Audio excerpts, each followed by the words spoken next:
आने वाले दिनों में ज्वाइंट पार्लियामेंट्री कमेटी में ये जो सुझाव हम लोग के पास आए हैं इसको तो हम लोग रखेंगे ही, पर ये प्रदेश स्तर पर हुई एक बैठक थी। वक्फ बोर्ड को लेकर जो संशोधन विधेयक आया है वो देश भर में लागू होगा। ऐसे में आने वाले दिनों में राष्ट्रीय स्तर पर भी पार्टी के द्वारा अलग अलग ऐसी बैठकें आयोजित की जाएंगी जहां पर अलग अलग मुस्लिम संगठनों के नेता, उनके रिप्रेजेंटेटिव, उनके प्रतिनिधि आकर अपने अपने सुझाव पार्टी के समक्ष रख सकते हैं, ताकि उनकी बातों को ज्वाइंट पार्लियामेंट्री कमेटी में मजबूती से रखा जाए। सरकार की भी सोच सुधार को लेकर है और समाज के इस वर्ग की सोच, मुसलमान वर्ग की भी सोच इसकी बेहतरी को लेकर ही। ऐसे में सरकार की सोच और मुसलमान वर्ग दोनों एक साथ मिलकर कैसे आगे चल सके, उसका माध्यम लोक जनशक्ति पार्टी रामविलास बनने का कार्य करेगी। हम लोगों के माध्यम से अगर उनकी कोई चिंताएं हैं, उनकी कोई परेशानियां हैं या उनका कोई आक्रोश भी है, उसको भी सरकार के समक्ष रखने का माध्यम लोक जनशक्ति पार्टी रामविलास आने वाले दिनों में भी करेगी। इसको लेकर आज हम लोगों ने एक बड़ी बैठक रखी है, उसमें कई सुझाव आए हैं। उन सुझाव को भी अगली जेपीसी की बैठक कौन सी तारीख को, 22 अगस्त को पहली बैठक ज्वाइंट पार्लियामेंट्री कमेटी की इस संशोधन विधेयक को लेकर होगी, जहां पे इन तमाम सुझावों को मद्देनजर रखते हुए वहां पर पार्टी की तरफ से भी हम लोग अपना पक्ष रखने का काम करेंगे।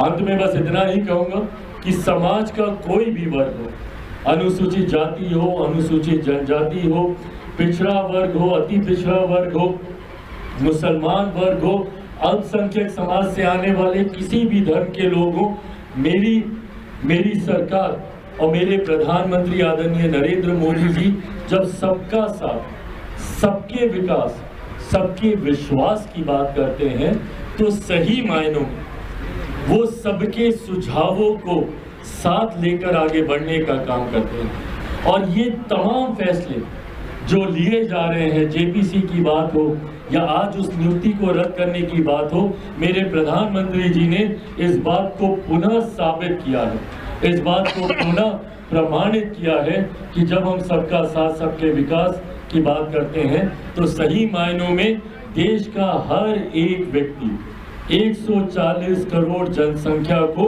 साथ लेकर चलने का कार्य मेरी सरकार कर रही है। और इसके लिए मैं मेरे प्रधानमंत्री आदरणीय नरेंद्र मोदी जी का पुनः धन्यवाद। सहयोगी दलों के दबाव में सरकार ने ये नेशनल एजेंसी को लेकर के कैंसिल करना पड़ा। मुझे लगता है सरकार की एक खूबसूरत तस्वीर सामने दिखाई देती है, जिस सरकार को आज तक विपक्षी घमंडी सरकार कहते आए, एरोगेंट सरकार कहते आए, एक तरफा फैसले लेने वाली सरकार कहते आए।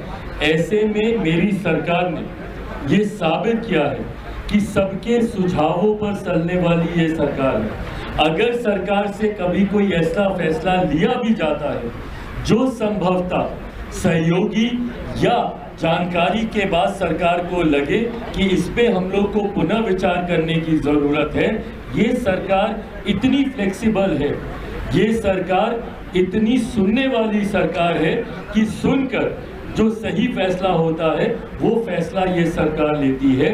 मुझे लगता है हर सरकार की कार्यशैली ऐसी ही होनी चाहिए, जहां पर अगर फैसला लेने के बाद भी आपको कहीं पे लगे कि समाज के हित में इससे बेहतर फैसला लिया जा सकता है या इस फैसले को रिव्यू करने की जरूरत है, तो बिना एडमेंट हुए, बिना उस बात को अपनी नाक का सवाल बनाए हुए सरकार, जो सरकारें उस पर पुनः विचार करने को तैयार होती हैं, सही मायनों में वही सरकार जनता के हित में कार्य करती है।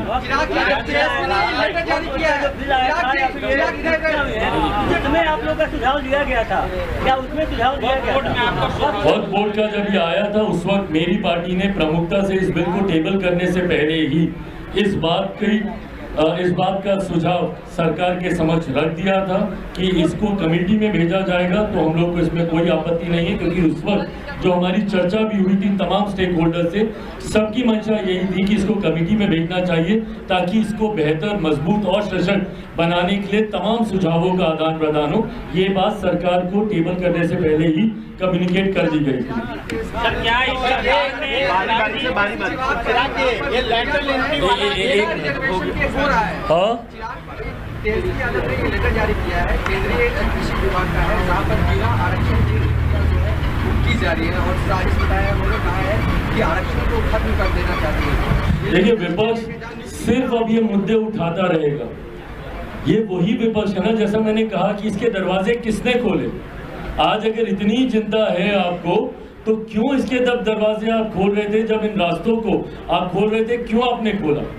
आज जब मेरी सरकार ने ये फैसला लिया और कहीं ना कहीं एक प्रेसिडेंट सेट किया, एक उदाहरण सेट किया आने वाले समय में भी, भाई कल को मुझे नहीं पता किसकी सरकार होगी, बट उस सरकार के पास ये उदाहरण के तौर पर होगा कि भाई ये नियुक्ति निकली थी और एक सरकार ऐसी थी, एक प्रधानमंत्री ऐसे थे नरेंद्र मोदी जी, जिन्होंने समाज की बड़ी आबादी की चिंताओं को सम्मान देने के लिए इस फैसले को वापस लेने का काम किया। क्या इस सरकार में आप ज्यादा मजबूत दिख रहे हैं, क्योंकि चाहे वो जेपीसी का मामला हो या वक्फ बोर्ड का मामला हो या अभी का मामला हो, इस सरकार में आप ज्यादा मजबूत हैं पहले की एनडीए सरकार से? आपको भाई बात मजबूती की नहीं है, बात सही विषयों की है। जब मैंने, मेरे दल ने सही विषयों को सरकार के समक्ष रखा है, सरकार ने हमेशा उसका सम्मान किया है।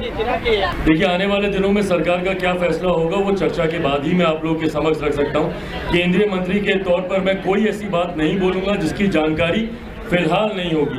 आधे एक घंटे पहले ही इसको रद्द करने का फैसला हमारी सरकार के द्वारा लिया गया है। अब इस पर पुनः चर्चा होगी और पुनः चर्चा के बाद जो फैसला लिया जाएगा वो आप लोगों के साथ साझा किया जाएगा। पर मैं एक बात को मैं स्पष्ट कर दूं, मेरी पार्टी पूरी तरीके से इस बात को लेकर समर्पित है कि केंद्र सरकार या किसी भी सरकार के द्वारा कोई भी नियुक्ति निकलती है उसमें आरक्षण के प्रावधानों का इम्प्लाई करना ही होगा, कोई ऑप्शन नहीं है। जैसा मैंने कहा कि एक सरकारी क्षेत्र ही है जहाँ पे इसके प्रावधानों को आप लागू कर सकते हैं। अगर यहाँ पे भी लागू नहीं किया जाएगा तो ये बहुत बड़ी चिंता का विषय होगा।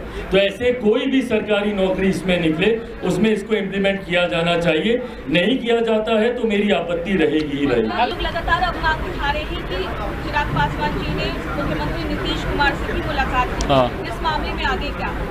इस मामले में फिलहाल जो नियुक्ति निकाली गई थी एक दो जिलों में, इसको लेकर अरवल खासतौर पर, उसको अभी होल्ड पे रखा गया है। जैसा मैंने कहा कि मेरी मुख्यमंत्री जी से इस विषय को लेकर बातचीत हुई थी, लिखित तौर पर भी हम लोगों ने मुख्यमंत्री जी के संज्ञान में ये विषय दे दिया था।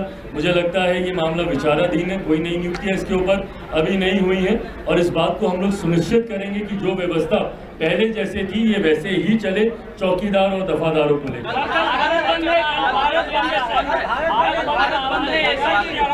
नहीं, बिल्कुल कल भारत बंद है और मैं इस समाज से आने वाले लोगों की भावना के साथ अपने आप को भी हम लोग जोड़कर देखते हैं। मेरी पार्टी का भी समर्थन इसको लेकर है, बट हाँ मेरे प्रधानमंत्री जी ने जैसा कहा, जिन बिंदुओं को लेकर हम लोग की चिंताएं थी, क्रीमी लेयर को लेकर, इसके वर्गीकरण को लेकर, उसको लेकर प्रधानमंत्री जी ने भी अपने पक्ष को मजबूती से रखा है। आने वाले दिनों में भी हम लोग इस बात को सुनिश्चित करेंगे कि किसी तरीके का कोई क्रीमी लेयर का प्रावधान अनुसूचित जाति में नहीं हो सकता। नहीं, बिल्कुल ये घटना गंभीर है और बहुत गंभीर है और मैं तो चाहता हूँ कि जल्द से जल्द दोषियों को कड़ी से कड़ी सजा हो। ऐसे उदाहरण तय किए जाने चाहिए कि इसके बाद अगर ऐसी कोई आपराधिक सोच वाला व्यक्ति ऐसी घटना को अंजाम देने के बारे में सोचे भी तो भी उसकी रूह कांप उठे। ऐसे उदाहरण समाज में हम लोग को खड़े करने की जरूरत है। मेरे प्रधानमंत्री जी ने लाल किले की प्राचीर से भी इस बात का आह्वान किया था कि अब आने वाले दिनों में ऐसी घटनाओं में लिप्त अपराधियों की सजा को भी उतनी ही प्रमुखता से अब दर्शाया जाएगा ताकि लोगों के मन में इस बात का भय बैठे। देखिए सरकार के स्तर पर हम लोग हर संभव प्रयास कर रहे हैं, शासन प्रशासन के स्तर पर भी कार्य हो रहा है, पर साथ ही में सामाजिक सुधार की भी जरूरत है। उस सोच में भी बदलाव की जरूरत है जिसका आह्वान मेरे प्रधानमंत्री जी ने लाल किले की प्राचीर से किया था। कौन है वो लोग जो ऐसी घटना को अंजाम देते हैं? हम ही लोगों के बीच के वो लोग हैं। कैसे ऐसी मानसिकता उनके मन में आती है? कैसे बहन बेटियों के साथ ऐसे जघन्य अपराध ये लोग करते हैं? कल रक्षाबंधन का त्योहार था। सामूहिक आह्वान हम लोग को करने की जरूरत है, सामूहिक संकल्प हम लोग को लेने की जरूरत है। जिस दिन समाज का हर एक व्यक्ति जो सम्मान की दृष्टि, अपनी बहन को जिस सम्मान की दृष्टि से देखता है, उसी दृष्टि से देश की हर एक युवती लड़की को देखने लग जाए तो संभवतः ये घटनाएं नहीं घटेंगी। पर हाँ, तब तक समाज में ऐसी आपराधिक सोच वालों के प्रति डर भी बैठाना जरूरी है, जो सिर्फ कड़ी कार्रवाई करके होगा। और इसके लिए राज्य सरकार हो, केंद्र सरकार हो, सत्ता पक्ष की सरकार हो, विपक्ष की सरकार हो, सबको अपनी राजनीति छोड़कर एक मंच पर आकर इसके लिए उदाहरण तय करने होंगे। धन्यवाद।